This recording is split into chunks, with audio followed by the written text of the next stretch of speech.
Okey.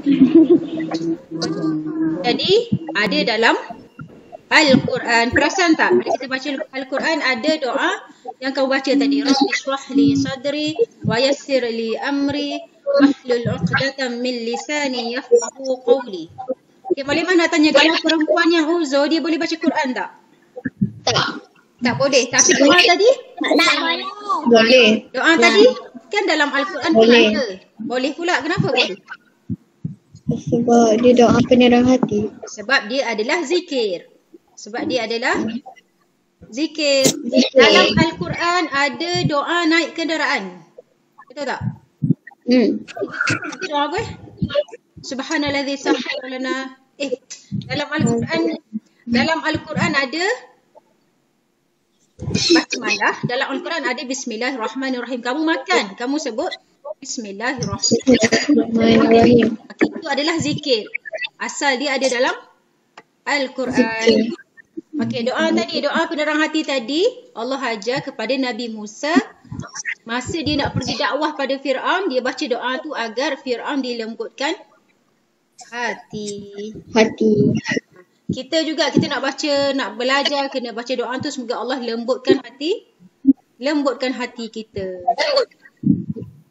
Okey, pernah tak dengar perkataan al-ilmu nurun? Ilmu itu cahaya. Pernah tak?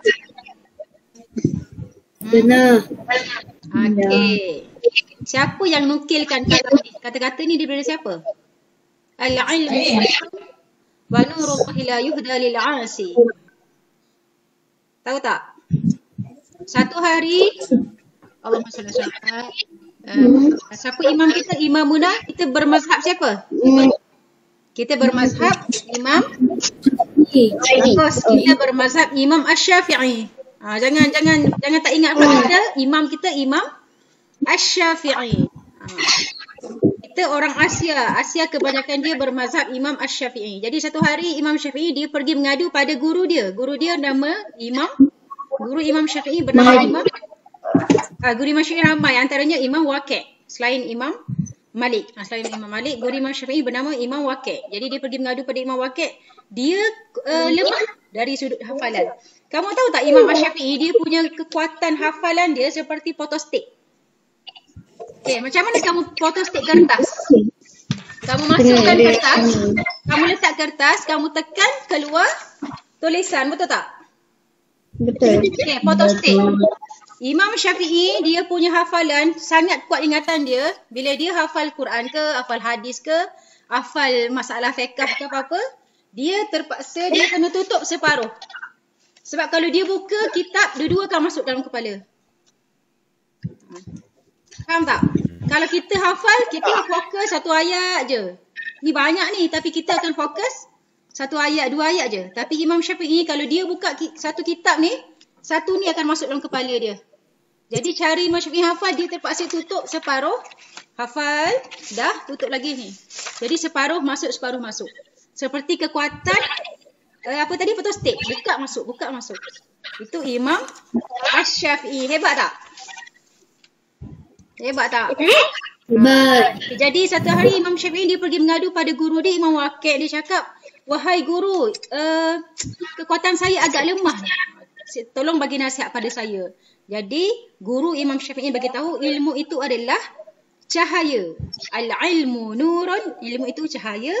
Dan cahaya tidak akan dapat masuk ke dalam hati orang. Al-ilmu la yuhda lil 'asi. Ilmu itu tidak akan dapat masuk kepada orang yang berbuat maksiat. Faham tak? Bukan Imam Syafi'i buat maksiat. Ni nasihat seorang guru.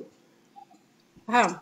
Jadi kalau kita tak jaga mata kita, kita tengok maksiat, kita tengok perkara-perkara yang haram, kita tengok aurat orang, kita baca ilmu susah nak masuk dalam dada kita. Sebab ilmu itu cahaya. Faham tak? Kamu belajar matematik ke, sains ke, dalam masa yang sama kamu tengok perkara yang haram, ilmu yang kamu belajar susah nak masuk dalam hati. Sebab ilmu itu cahaya. Cahaya nak masuk pada tempat yang kotor tak boleh. Dia kena bersihkan dulu hati ni, baru ilmu tadi masuk. Fahim tau? Fahimna. Faham. Fahim tu. Okey. Alhamdulillah. Okay, hari ni hari apa?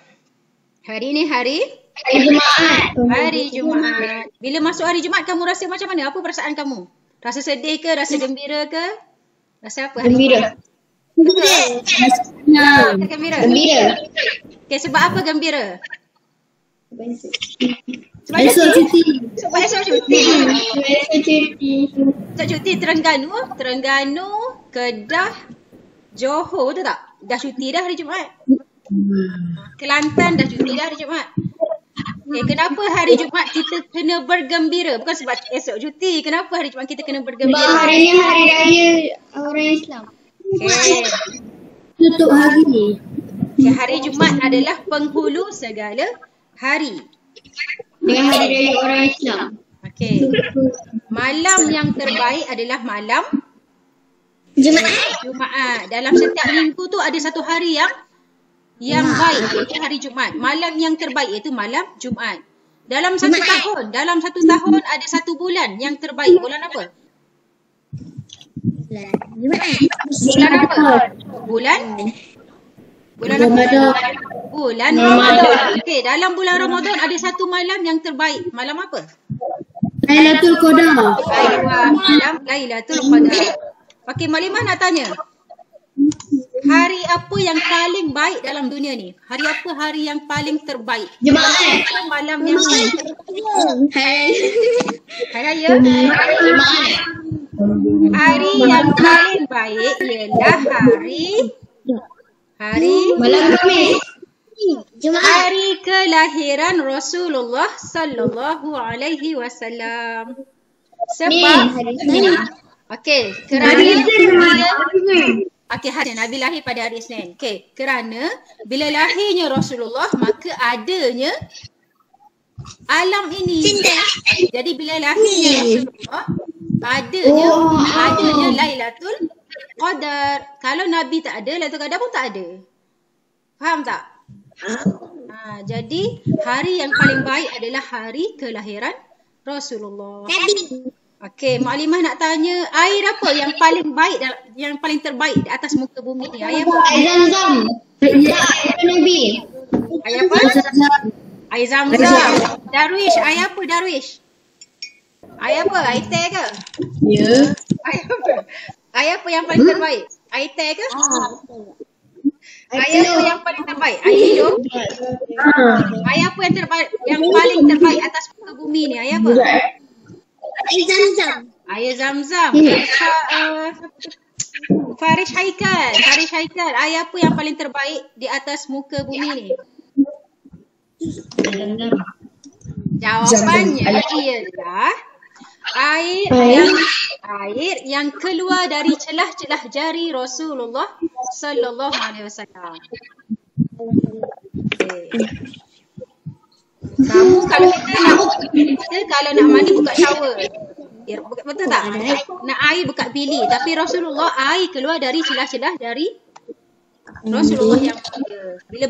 Bila selepas balik dari perang tak ada air, sahabat-sahabat dah dahaga, lapar semua, nak mandi tak ada air, nak minum tak ada air. Nabi kata, bawa satu bekas pada aku. Nabi masukkan tangan Nabi dalam bekas, maka keluarlah air yang suci, air yang bersih daripada jari-jari Rasulullah. Jadi air yang paling mulia atas muka bumi ini adalah air yang keluar dari celah jari Rasulullah. Itu mukjizat Nabi, mukjizat Rasulullah sallallahu alaihi wasallam. Jadi hari ni hari Jumaat, kena banyakkan apa hari Jumaat? Salawat. Kena banyakkan berselawat ke atas siapa? Ke atas kepada siapa? Kepada Rasulullah sallallahu alaihi wasallam. Ketika kita berselawat, kamu berselawat, Mu'alimah berselawat, kita bukan berselawat seorang-seorang Darwish, Sufi, Farish Haikal. Bila kamu berselawat, kamu tak selawat seorang-seorang. Kamu sedang ataupun kita sedang berselawat bersama Allah. Betul tak? Sebab Allah cuba kamu baca ucapan sirah selawat tu. Allahumma salli ala Sayyidina Muhammad. Betul tak? Kita sebut Allah berselawat ke atas Rasulullah. Jadi kita berselawat, Allah juga berselawat kepada Nabi. Jadi selawat ni Allah kita dan Allah bersama-sama berselawat ke atas Rasulullah sallallahu alaihi wasallam. Okey, sikit lagi dah 10 minit dah. Dah 10 minit dah. Tak. Okay, ketika Allah memerintahkan malaikat sujud pada Nabi Adam, adakah Allah sujud sama? Adakah Allah sujud sama pada Nabi Adam? Fakihah. Allah ciptakan Nabi Adam, Allah perintahkan semua malaikat sujud pada Nabi Adam. Adakah Allah pun sujud sama? Ya. Malaikat sahaja yang sujud. Siapa yang tak nak sujud? Iblis. Iblis tak nak sujud sebab dia rasa dia lebih baik daripada Nabi Adam. Okey, jadi Allah perintahkan malaikat sujud pada Nabi Adam, tapi untuk Rasulullah Allah sendiri yang berselawat kepada Rasulullah sallallahu alaihi wasallam. Okey, insya-Allah hari ini kita masuk pada bab yang kedua.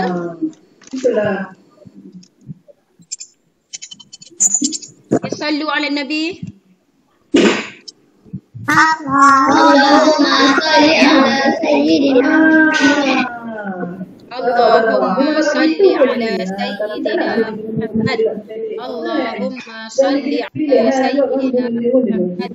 Allahumma salli ala sayyidina Muhammad. Okey, akhlak tahun 5. Akhlak. Sebelum ni kita belajar bab apa? Masih ingat? Sebelum kita belajar bab apa? Adab berjual.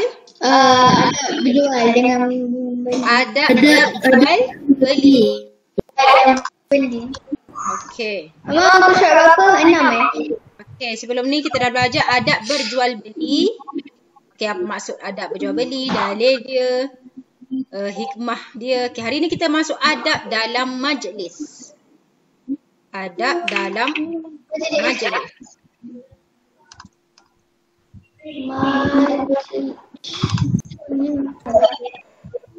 Majlis ialah perhimpunan yang dihadiri oleh beberapa individu atau pelbagai lapisan masyarakat dengan tujuan tertentu.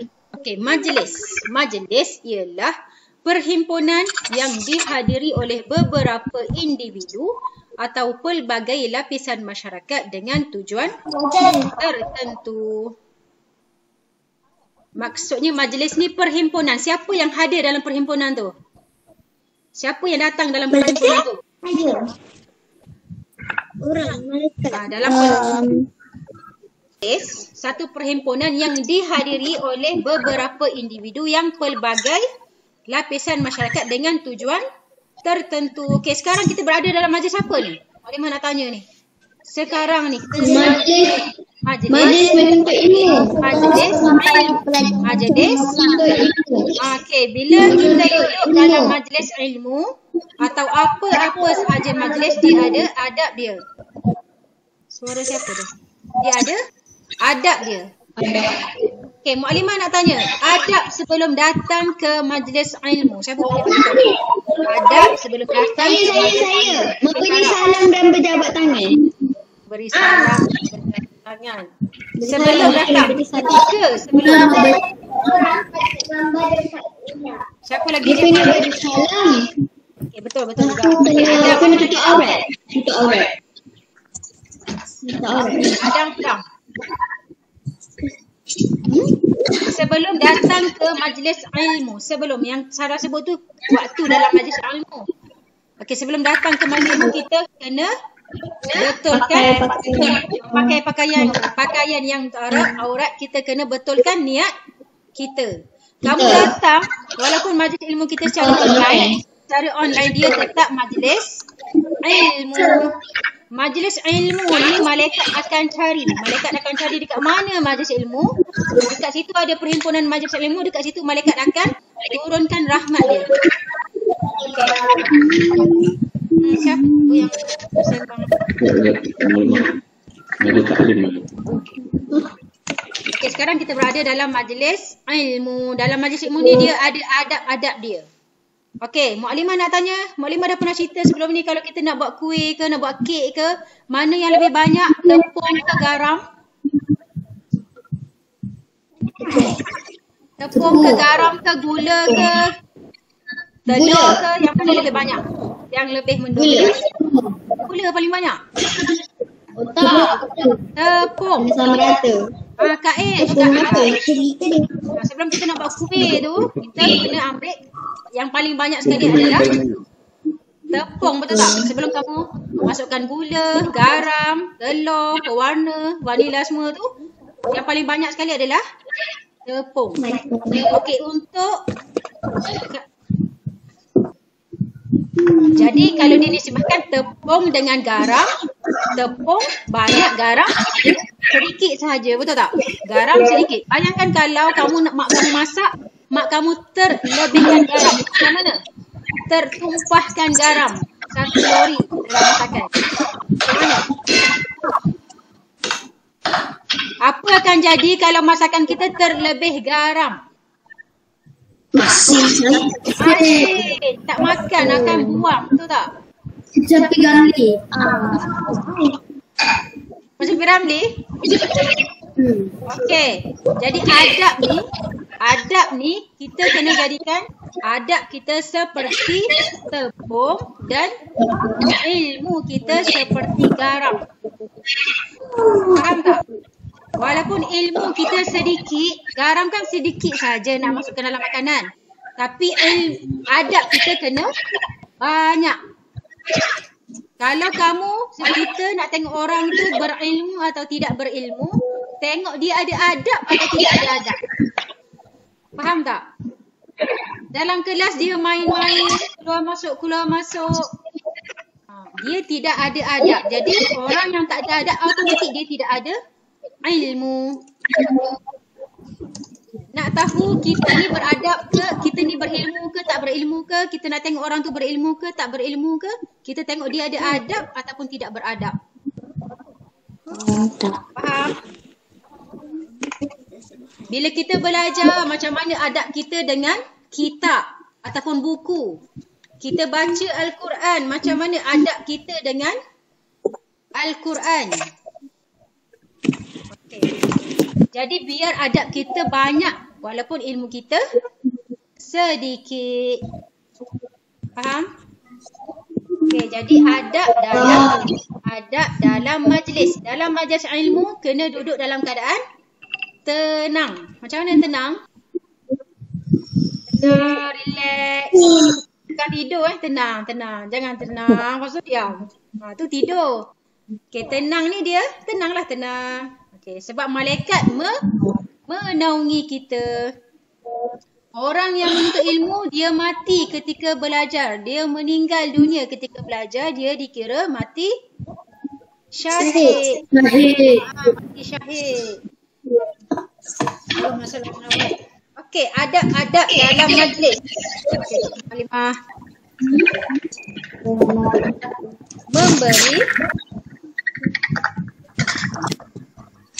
Memberi solat dan berjabat tangan. Okey, yang kedua. Memakai pakaian sopan dan menutup aurat. Yang ketiga.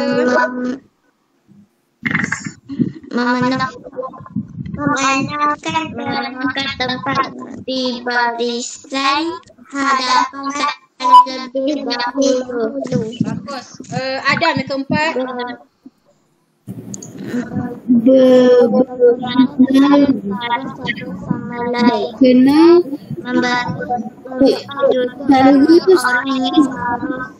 Berkenalan di antara satu sama lain. Zulaikha yang kelima, memberi tempat duduk kepada orang yang baru sampai. Darwish yang keenam.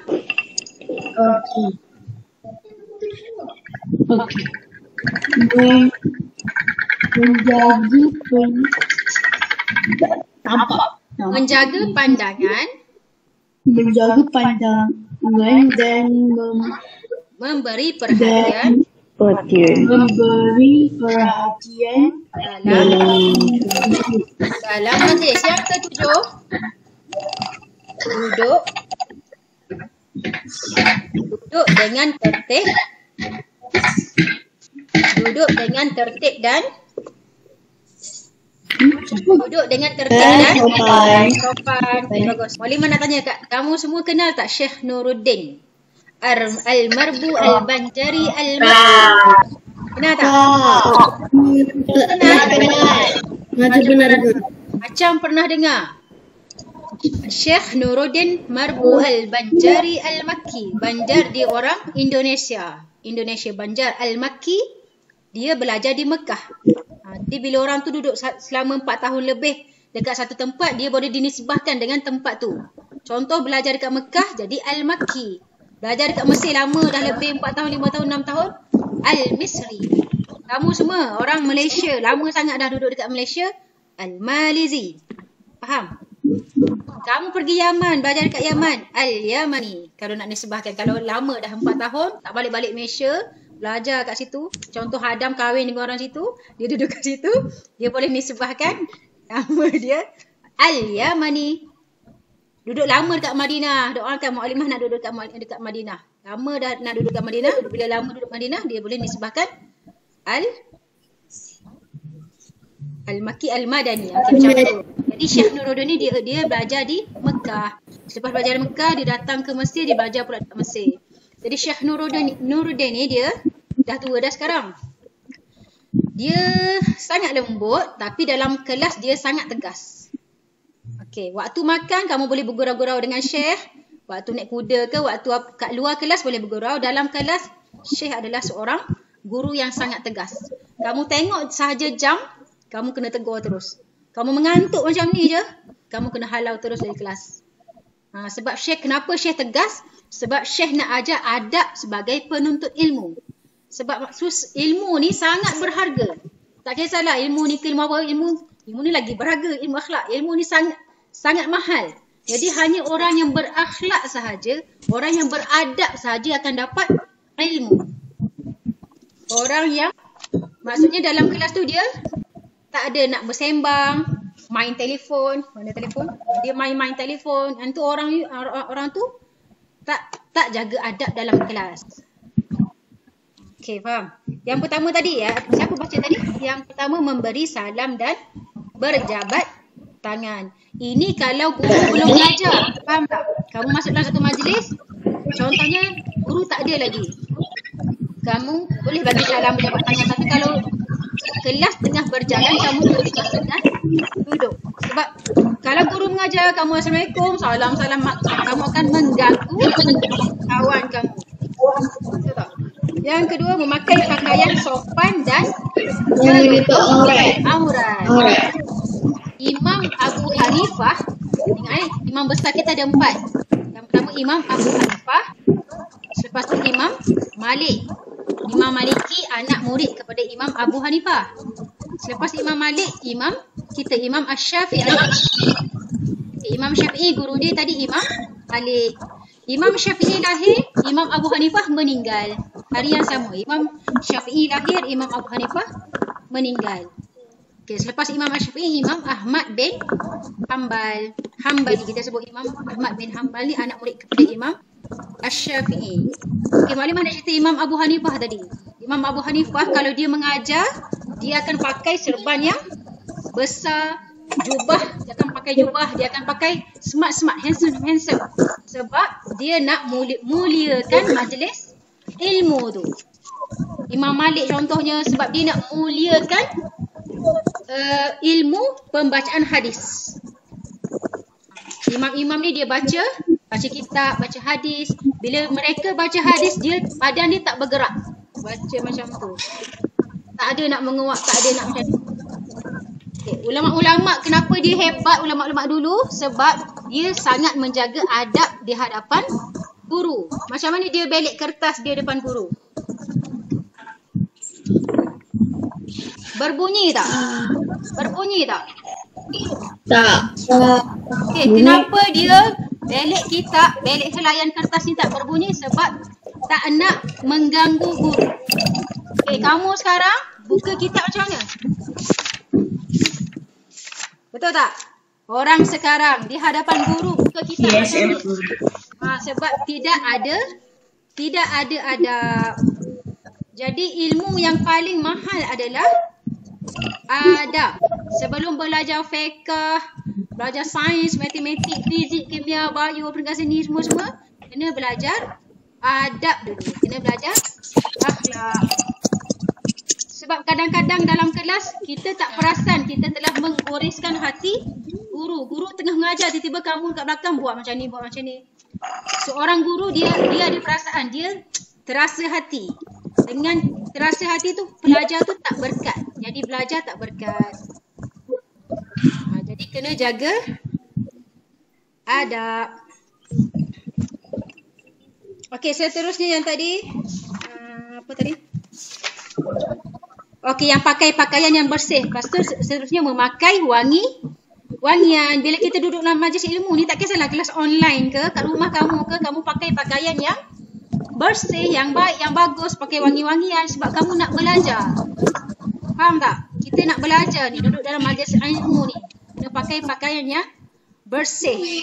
Seterusnya, kalau kamu pergi satu majlis, ramai orang, memenuhkan tempat di baris hadapan terlebih dahulu. Kamu sampai awal, kamu penuhkan barisan di hadapan dulu. Jangan sampai-sampai cari tiang, cari dinding, nak duduk kat belakang lah. Cari part dekat belakang lah. Adab dia, kita sampai satu majlis, kita cari bahagian yang di hadapan. Duduk, kalau boleh duduk depan guru. Duduk betul-betul depan guru. Faham? Ada orang sekarang dia selalu nak duduk kat belakang. Rugi kalau dalam kelas macam tu juga. Orang kat depan ni, cikgu akan fokus yang depan, betul tak? Cikgu akan fokus yang depan, yang belakang tu macam lambat sikit. Kalau kat depan ni, senang cikgu nak ni. Seterusnya, berkenalan di antara satu sama lain. Adab dia. Kalau kamu pergi overseas, kamu akan cari orang Malaysia dulu. Kenapa? Sekarang kamu duduk kat Malaysia, kamu tak rasa. Kalau kamu pergi overseas, bila kita duduk dalam majlis, kita akan cari, mana Malaysia? Dah jumpa Malaysia. Mana orang Terengganu?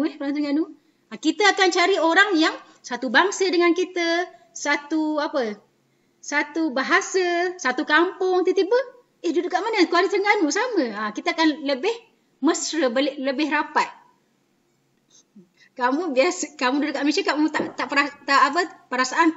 Kamu tak rasa lagi. Kalau kamu duduk overseas, kamu naik satu bas, semua orang asing, kamu akan cari mana orang Malaysia. Contoh kamu pergi Mekah lah. Tapi Mekah ramai sangat orang Malaysia. Pergi Mekah, orang Arab sekarang pun dah pandai cakap Malaysia. Betul tak? Mualimah hari tu, orang Arab dia nak jual barang. Dia belajar bahasa Melayu ni dengan pelajar Indon. Lepas tu dia nak cakap murah tapi dia silap. Dia sebut mahal.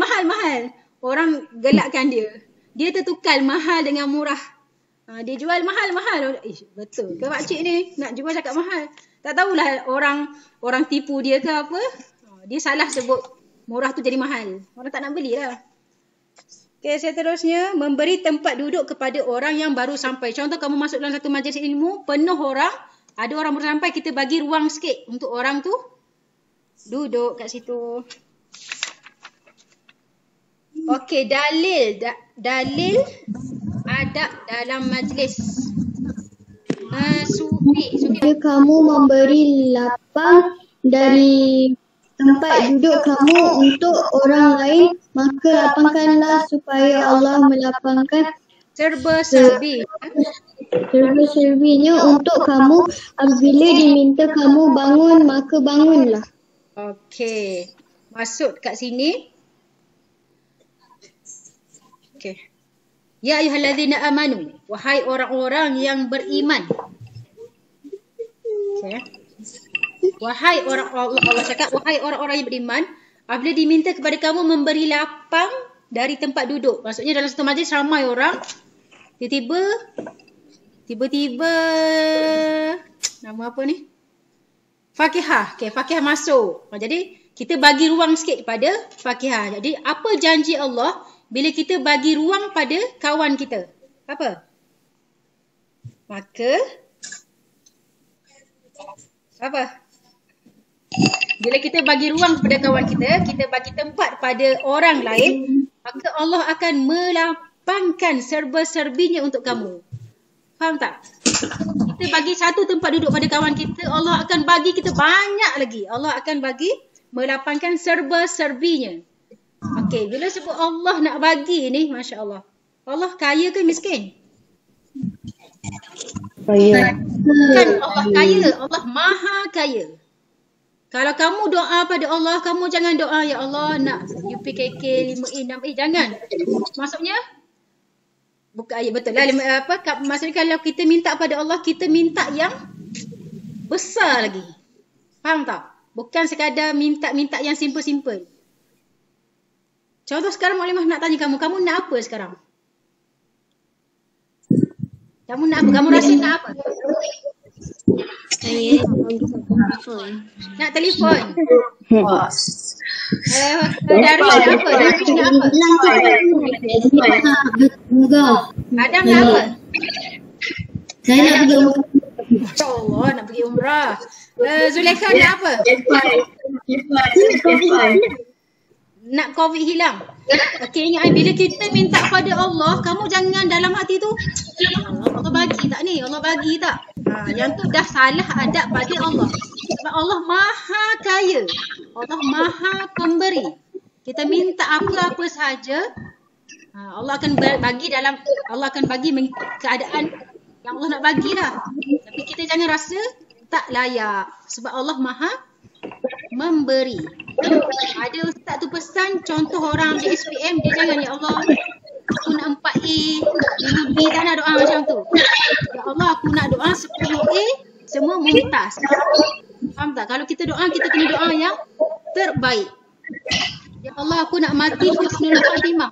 Matikanlah aku pada hari Jumaat, ataupun pada malam Jumaat, ataupun pada bulan Ramadan. Matikanlah aku di sisi orang yang soleh. Kalau kita doa, kita kena doa yang hebat-hebat. Tahu tak Syekh Nuruddin pesan apa? Kalau kita doa, kita kena doa, ya Allah bagilah aku alim seperti Imam Syafi'i, Imam Hanafi, Imam Malik. Faham tak? Maksudnya kalau kita doa tu, biar kita doa melampau-lampau tak apa. Sebab kita minta kepada Allah yang maha kaya. Allah yang maha kaya. Kamu rasa tak cukup duit lah. Minta pada Allah, jangan minta RM20, RM30. Ya Allah bagi aku 1 juta, ya Allah. Biar kita minta banyak tak apa. Sebab Allah ni suka hamba dia yang meminta-minta pada dia. Kalau Sarah, Maklimah tanya kamu, kalau orang minta tolong pada kamu, kalau minta tolong sekali kita boleh tolong lagi, betul tak? 2 kali, kalau dah 3, 4 kali orang asyik nak pinjam duit, kau rasa nak layan ke tak nak layan? Tak nak layan, betul tak? Maklimah pun tak nak layan. Maksudnya kita manusia ni, hari tu aku dah tolong dah dia, datang lagi tolong. Kita manusia ni kita rasa terasa apa? Tapi Allah lain. Allah suka orang yang meminta-minta lagi, minta lagi. Okay, sifat Allah apa? Allah At-Tawwab. At-Tawwab tu maksudnya penerima taubat, yang maha menerima taubat. Seorang hamba Allah yang buat salah, lepas tu dia bertaubat. Dia pun doa, ya Allah ampunkanlah aku buat salah macam ni. Lepas tu minggu depan hamba tu buat salah lagi. Lepas tu dia bertaubat lagi. Lepas tu dia buat salah lagi. Dia bertaubat lagi. Okey, rasa-rasa Allah suka ke Allah marah? Marah ke suka? Sekejap buat maksiat, taubat. Buat lagi maksiat, taubat lagi. Buat lagi maksiat, taubat lagi. Allah marah. Dia tak marah. Agak-agak Allah marah tak? Kak Ish, agak Allah marah tak? Kalau mak kamu, kalau kita buat salah, minta maaf. Sekali buat salah lagi, minta maaf lagi. Buat salah lagi. Rasa-rasa mak marah tak? Saya pernah buat salah dengan mak saya kata mak tak cakap dengan saya tu. Saya kata maaf. Mak marah tak? Kita manusia ni, orang buat salah 2-3 kali pada kita dah rasa nak marah. Tapi Allah, Mak saya kalau dia marah, dia Maknanya nak sifat Allah Sifat Allah yang at-tawwab ni manusia buat maksiat, taubat. Buat maksiat, taubat lagi. Buat maksiat, taubat lagi. Allah suka manusia yang selalu bertaubat. Sebab Allah bersifat at-tawwab. Kalau Allah kata, Allah beritahu kalau tak ada orang yang buat dosa, aku akan buat satu kaum, satu golongan yang buat dosa kemudian bertaubat. Sebab Allah nak zahirkan sifat dia pemberi taubat.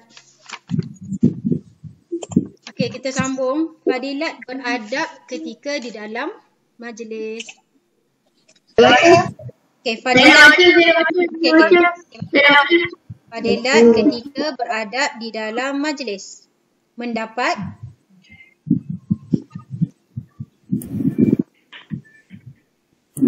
keredaan Allah Ta'ala dan terpelihara daripada gangguan syaitan. Yang kedua, mewujudkan suasana harmoni. Seterusnya, menimbulkan kemesraan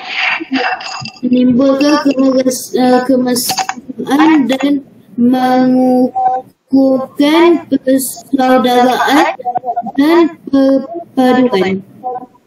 Okey, 3 poin. Fadilat beradab dalam majlis. Sofia ada tak? Perkara yang dilarang ketika dalam majlis. Perkara-perkara yang dilarang ketika di dalam majlis. Pertama, mengganggu kelancaran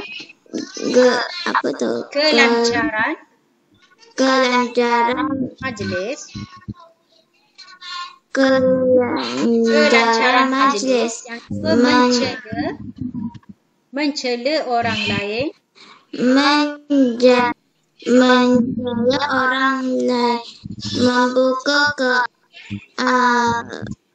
keaiban orang.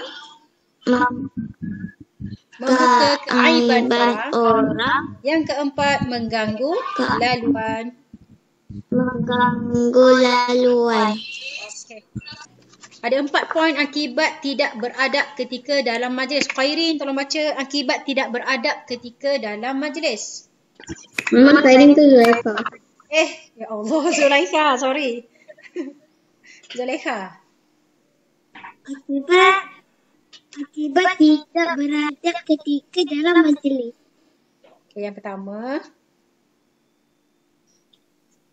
dibenci. Dibenci Allah. Dibenci Allah Ta'ala. Dibenci Allah Ta'ala dan Rasulullah. Yang kedua, dipandang serong. Oleh masyarakat. Yang ketiga, tidak mendapat kepercayaan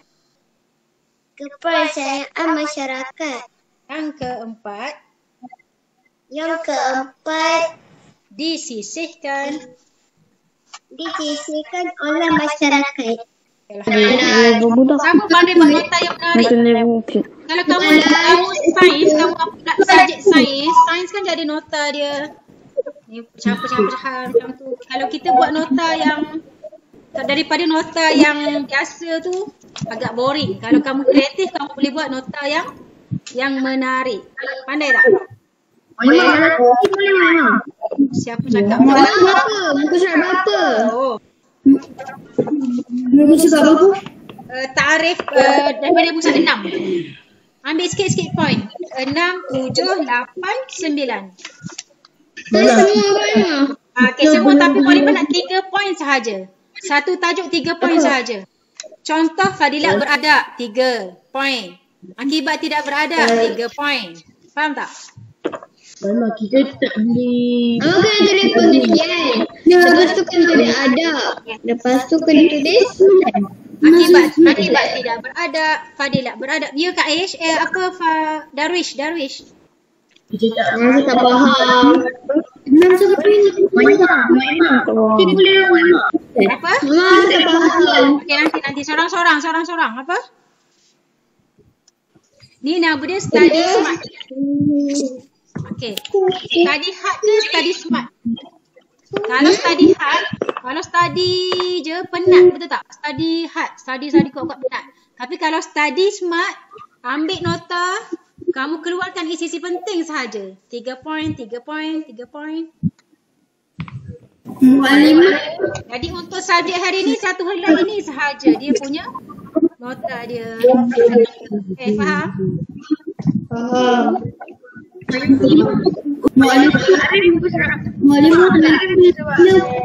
Ta'arif muka surat 6. Okey.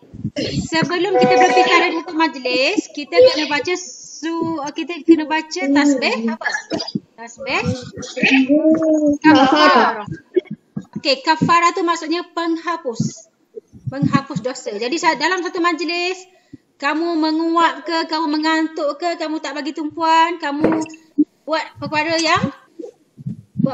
yang tidak beradab dalam majlis. Okey, kamu tutup majlis kamu dengan tasbih kafarah. Siapa yang baca tasbih kafarah, maka Allah akan kafarahkan, maka Allah akan hapuskan dosa-dosa dia dalam majlis tadi. Contoh dalam majlis tadi, dia mengecilkan hati guru dia ke, dia buat perkara yang tak jaga adab ke. Siapa yang baca tasbih kafarah, Allah akan menghapuskan dosa dia. Okey, kita tutup kelas kita dengan tasbih kafarah dan suratul Asr. Subhanakallahumma wa bihamdika